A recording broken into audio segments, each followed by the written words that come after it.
ஓம் சக்தி. ஓம் ஆதிபரா சக்தி. ஓம் ஸ்ரீ வராகிதாயே போற்றி போற்றி. என் அன்பு குழந்தையே, நீண்ட நாட்களுக்கு பிறகு உன்னுடைய குலதெய்வத்திடம் இருந்து உனக்கான செய்தி ஒன்று வந்திருக்கின்றது.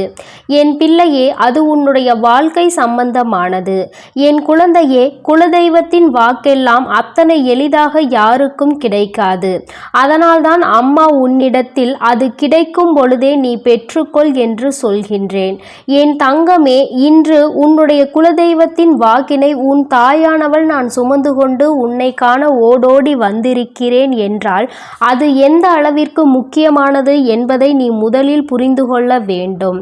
என் தங்கமே, உன்னுடைய வாழ்க்கையில் உன்னை சுற்றி நடக்கின்ற சில விஷயங்களை உன்னுடைய குலதெய்வம் பார்த்து கொண்டு இருக்கின்றது. உன் மீது என்னை விட அதிக அக்கறை கொண்டது உன்னுடைய குலதெய்வம் அல்லவா? எதுவாக இருந்தாலும் எனக்கு தெரிவதற்கு முன்பாகவே உன்னுடைய குலதெய்வத்திற்கு அது தெரிந்துவிடும் அல்லவா? அப்படிதான் இன்றும் உன்னுடைய வாழ்க்கையில் உன்னுடைய குலதெய்வம் சொல்லி இருக்கின்ற இந்த வார்த்தைகள் ஒவ்வொன்றும் உன்னுடைய வாழ்க்கையை மிகவும் அழகாக பிரதிபலிக்க கூடியதாக இருக்கின்றது. அதனால்தான் உன் தாயானவள் நானும் உன்னிடத்தில் அதனை தெரிவித்து விட வேண்டும் என்று ஓடோடி வந்திருக்கின்றேன். என் தங்கமே, உன் குலதெய்வம் என்னிடத்தில் இதை பற்றி சொல்லும் பொழுது அவர்கள் என்ன சொன்னார்கள் தெரியுமா? என்னுடைய பிள்ளைகள் எல்லோரும் உங்களினுடைய பிள்ளைகளாக இப்பொழுது இருக்கின்றார்கள். நீங்கள் எப்பொழுதும் அவர்களோடு பேசிக்கொண்டு இருக்கின்றீர்கள். அதனால் இன்று நான் சொல்கின்ற விஷயங்களை அவர்களிடத்தில் சொல்லிவிடுங்கள் என்று சொல்லி என்னிடத்தில் அவர்கள் கேட்டுக்கொண்டார்கள். என் தங்கமே, ஆரம்பத்தில் அவர்கள் குரல் சற்று தழுதழுத்தது உண்மை. ஏனென்றால் ஏதோ ஒரு பிரச்சனையையும் நீ கடந்து வந்திருக்கிறாய். அதற்கு உன்னுடைய குலதெய்வமானது உனக்கு அந்த கஷ்டங்களை கொடுத்தவர்களுக்கு தண்டனையையும் கொடுத்திருக்கின்றது. இப்பொழுது நீ அதிலிருந்து மீண்டு சற்று மனமகிழ்ச்சியோடு இருப்பதை அவர்கள் காணும் பொழுது அவர்களுக்கு மனதிற்கு அது மிகப்பெரிய சந்தோஷத்தை கொடுத்திருக்கின்றது.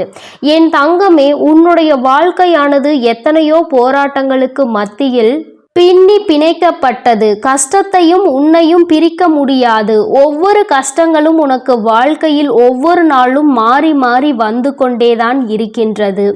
ஏதோ ஒரு கட்டத்தில் இதிலிருந்து மீண்டு வந்துவிடலாம் என்று என் பிள்ளை நீ நினைத்தாலும் உன்னால் அது முடிவதில்லை. எதற்காக இந்த வாழ்க்கை என்று நீ ஏங்கிய காலம் அதிகம் உண்டு. இந்த வாழ்க்கை எல்லாம் என்னால் வாழவே முடியாது என்று நினைத்த காலம் நிறைய உண்டு. இப்பொழுது ஏதோ வாழ்ந்து பார்த்து விடலாம் என்ற ஒரு நம்பிக்கை உனக்குள் வந்திருக்கின்றது அல்லவா?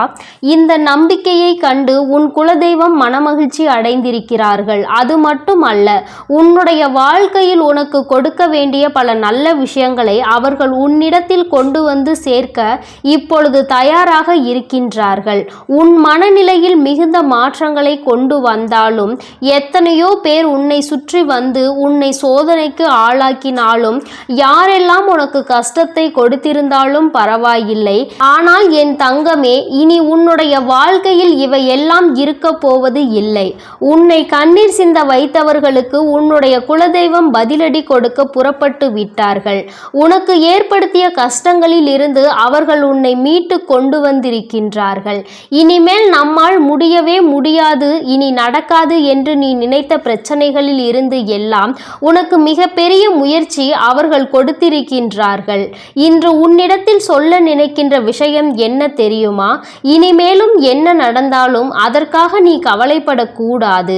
எது நடந்தாலும் வாழ்க்கையில் என்ன வந்தாலும் உனக்கு துணையாக உன்னுடைய குலதெய்வம் நான் உன்னுடைய இல்லத்தின் நிலைவாசலில் நின்று கொண்டிருக்கிறேன் என்று அவர்கள் உன்னிடத்தில் சொல்கின்றார்கள். உன்னுடைய இல்லத்தில் காவலாக நின்று கொண்டிருக்கின்ற அவர்களுக்கு நிச்சயமாக அவர்களுக்கு எப்பொழுதும் உன்னை பாதுகாக்கின்ற கடமை இருக்கின்றது அல்லவா? எந்த விதமான பிரச்சனைகள் உனக்கு வந்தாலும் அதிலிருந்து உன்னை அவர்கள் நிச்சயமாக காப்பாற்றி விடுவார்கள். எந்த கஷ்டத்தையும் உனக்கு கொடுக்க அவர்கள் நினைப்பது இல்லை. உனக்கு கஷ்டங்களை கொடுத்தவர்களை அவர்கள் ஒருபோதும் விட்டு வைப்பதும் இல்லை. இதையெல்லாம் நீ தெளிவாக புரிந்து கொள்ள வேண்டிய காலகட்டம் இப்பொழுது உனக்கு வந்துவிட்டது. என் தங்கமே, உன்னுடைய குலதெய்வம் உனக்கு ஒரு வாக்கினை தருகிறார்கள் என்றால் இந்த வாக்கில் நீ நிச்சயமாக உனக்கான நல்ல விஷயங்களை எல்லாம் பெற்றுக்கொள்ள வேண்டும். உன்னுடைய வாழ்க்கைக்கானதை எல்லாம் அதிலிருந்து நீ பெற்றுக்கொள்ள வேண்டும்.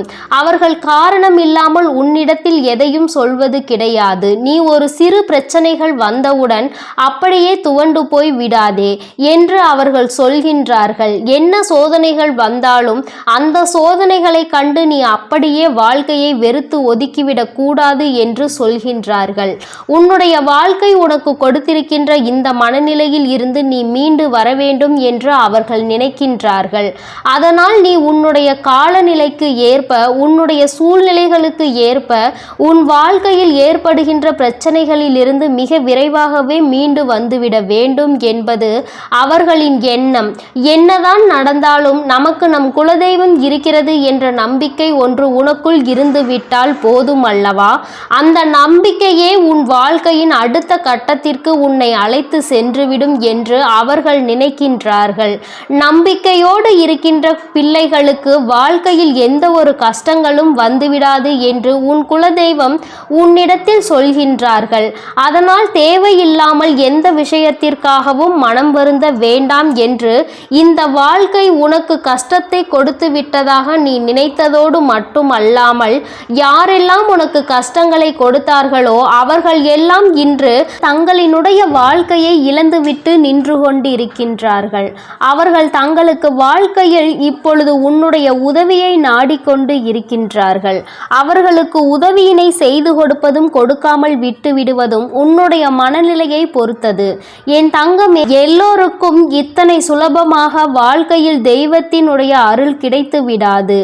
அதனை நீ பெற்றிருக்கின்ற என்னுடைய பிள்ளை, உனக்கு இந்த வாய்ப்பு கிடைத்திருப்பதை நீ சரியாக பயன்படுத்திக்கொள். என்றுமே உனக்கு மன நிம்மதி கிடைக்கும். உன் மனதில் இருக்கின்ற தேவையற்ற எண்ணங்கள் எல்லாம் உன்னை விட்டு நீங்கி உன்னுடைய வாழ்க்கையில் மன மகிழ்ச்சியை பெருக்கிக் கொண்டே இருக்கும். எந்த சூழ்நிலையிலும் நீ இந்த நிலையில் இருந்து தவறிவிடக் கூடாது என்று உன் குலதெய்வம் உனக்கு சொல்லி இருக்கின்றார்கள்.